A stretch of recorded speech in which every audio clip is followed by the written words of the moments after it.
পড়ছি শহীদ ওসমান হাদি ভাইয়ের লেখা একটি কবিতা।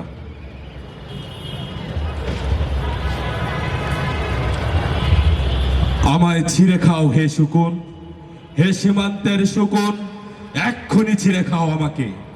হে আটলান্টিকের ঈগল, শীঘ্রই খুবলে খাও আমাকে। হে বৈকালের হদ্রের বাজ, আছড়ে কামড়ে ছিন্ন ভিন্ন করো আমাকে।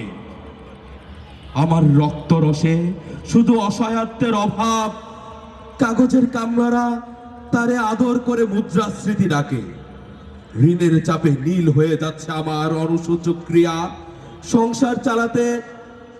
সংসার চালাতে আড়ালে হয় ইন্টারনাল ব্লিডিং। কি আশ্চর্য, তবু আমি মরছি না। ওদিকে দুজকের ভয়ে আত্মহত্যা করারও সাহস পাই না আমি। খোদাকে বললাম আমি মরতে চাই, তিনি বললেন বেঁচে আছো কে বলল? সহস্রাব্দ উন্নয়নের সাক্ষী হিসাবে রাজা তোমাকে মমি করে রেখেছেন। বাজারে দীর্ঘশ্বাস ফেললে নাকি রাজ্যের ভীষণ বদনাম হয়, রাজারও মন খারাপ হয় খুব।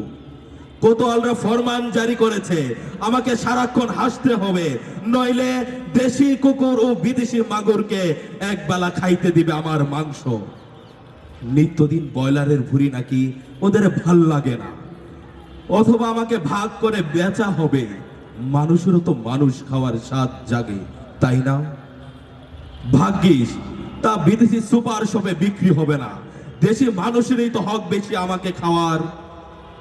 এই দুজকেই যখন নিয়তি, তখন আমি উদম হয়ে ডাকছি, হে দুনিয়ার শ্রেষ্ঠ মাংস পিয়াসী ভ্রামদের, হে ঈগল, হে চিল, হে ভয়ঙ্কর বাজেরা, হে সাম্রাজ্যবাদী সাহসী শুকনেরা, তোমরা F-35 এর মতো, MiG-29 এর মতো দল বেঁধে হামলে পড়ো আমার বুকে।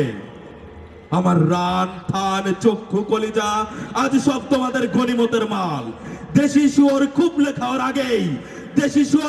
খাওয়ার আগেই আমার ইচ্ছে মতো ছিঁড়ে খাও তোমরা। দোহাই শুধু আমার মস্তিষ্কটা খেও না, তাহলে শীঘ্র দাস হয়ে যাবে তোমরা। ধন্যবাদ।